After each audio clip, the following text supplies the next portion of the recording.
Well, hello again, YouTube. It's good to see you. I hope you like the setup that I got going on. This is going to be my indoor setup. It's too dark outside to film. In the previous videos that I made, they were outside in my thinking chair. I was doing a lot of thinking, you know what I'm saying? And whenever the days are nice, I'll shoot a video out there, you know? It seems like a good flow. So on this one, I decided I kind of want to explore other things that I do as well, things that I have done. I do painting and art and stuff, so I figured I'd pull out the old special collection out of my red book, a la Carl Jung, for what it's worth. You know what I'm talking about, I suppose. So I wanted to kind of go through here and show you the ones that kind of have interesting stories to them, and it's gonna kind of be like a story time hour mixed with paintings. All right, so kick it off. I mean, not that one. It's a good one, but it doesn't have much of a story to it. This one. This is a fun one. Yeah. So for this one, I ended up at a warehouse party. As you can see down here at the bottom, there's a lot of pipes. It's very brown and dusty. I was there with my girlfriend at the time. We had just gotten together. This was probably like our third date or something like that. And it was a crazy warehouse party. Like DJs going, you know, girls in skirts looking cute doing some dancing, and a lot of crazy stuff you'd expect to see at a warehouse party, basically. And booths set up for vendors, like people could come and sell their things. And my girl at the time, she had a booth, and she was set up to sell her things that she has made. And luckily enough, our neighbor was pretty cool, and he was selling edibles that were with THC, and he was a very nice person, and he gave us some for free, and I was just like, wow, this is great. And so I ate it, you know. I was like, wow, this is gonna be a great time. And he made it seem like it was a minor deal, you know, like they weren't very strong, and it's just like, oh, here you go. But they were a big deal. They were a very big deal. I was just blasted, like way too blasted. So I just started to draw as opposed to panic. So that's where the top part came in. There was a guy spinning these glowing orbs while I was there, so I'd like turned him into lightning. And funny enough, I saw a car just like that pass right in front of me. Somebody drove it in the warehouse and was like showing it off or whatever. I don't know why it was there, but it was there, and thought I was maybe hallucinating, but nope. Yeah, and that was that night ended pretty badly. We had left probably around 1 o'clock in the morning, maybe closer to 2. I don't remember, but she had gotten a flat tire right as we had gotten on the highway, and so yeah, we were basically stranded. She didn't have a spare that we could use, and it was cold and windy, like the windiest I've ever felt in Dallas, just out of nowhere. And so her friend came by, and she might have been under the influence of something that probably wasn't legal, and she gave us a ride, and it kind of worked out. I mean, it definitely almost didn't, but here I am to tell the tale, as the saying goes. All right. Yeah, not that one. Well, I got plenty in here. It's just trying to find the ones that have good stories attached to them that are, you know, not bland, but rather entertaining.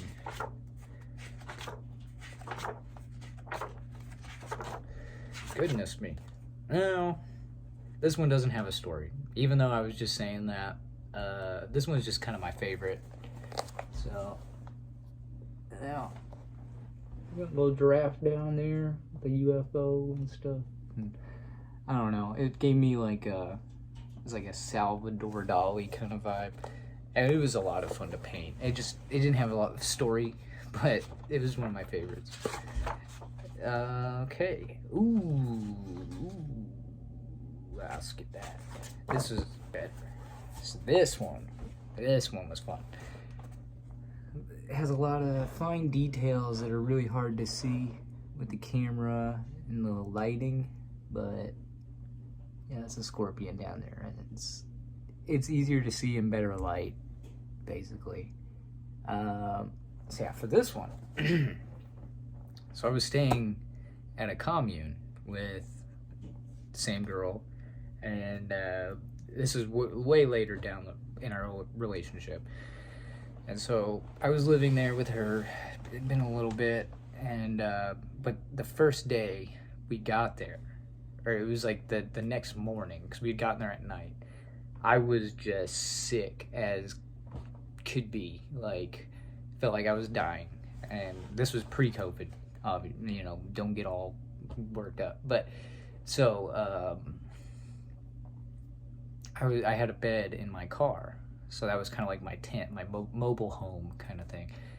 And so I was just laying in there and just dying, like, for a solid 2 days. And on the second day, things finally cleared up, and I went back to normal. And through all the fever dreams and through all the weird stuff that happened there, because actually I forgot to mention, at this commune, it's a resort technically for sacred plant medicine. We'll leave it at that. And so the vibe was very strong, and they were basically telling me the land was making me purge, even though I hadn't taken anything. They were saying there was just so much in the land already that, like, the second I stepped on it, I was just bleh. And this is what came out of it. Was this? Actually, it makes sense why I did a skull, because I pretty much thought I was dead. Yeah, so it worked out, though. I got better and enjoyed the community and met a lot of great people, and people I'm friends with I keep contacts with, because, you know, I learned a lot from them, and hopefully I was able to leave an impression on them. And yeah, that was a wild ride for that one. I think, no, I have some more. So for these, I still had my mobile home kind of set up, like my bed, my car kind of thing. And I lived in Austin for a little while, and I was basically just busking and just making enough money off of that to pay for gas and food and like all the bare essentials. I was just making enough money playing on the streets for that, and it was pretty sweet. I mean, it was hard living, but I mean, I had a great time. I guess you could say it built a lot of character, but it was horrifying. There's so many horrifying tales from Austin, like from people trying to break into your car, and so you have to wake up at 2 o'clock in the morning because somebody's messing with your stuff, and so you try to move down like a few blocks, but like on your way down there, it's like 3 o'clock in the morning, and there's a giant trash can fire next to a CVS, and you're driving by, and a cop's like trying to put it out with a fire extinguisher, like that kind of stuff, where you see things that it's just like, I can't believe this is actually happening, or that I'm just witnessing it. It's crazy. So from Austin, this is kind of why I came up, just in time for Inktober. This one, somebody gave it the name Fallopian Genesis, because it's a cross mixed with ovaries and the womb, women's wombs. And this one, this kind of resembled Austin more than anything, or my time in Austin.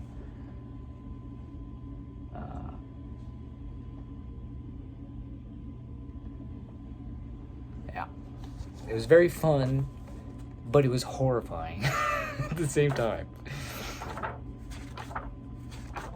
Lots of fun. A lot of small details that you can only catch if you're in a very open area for a long period of time. That's kind of, I think this is the last one I did there. Just shading, some fun lines. I like the disco going on in the fish. Small details, you know.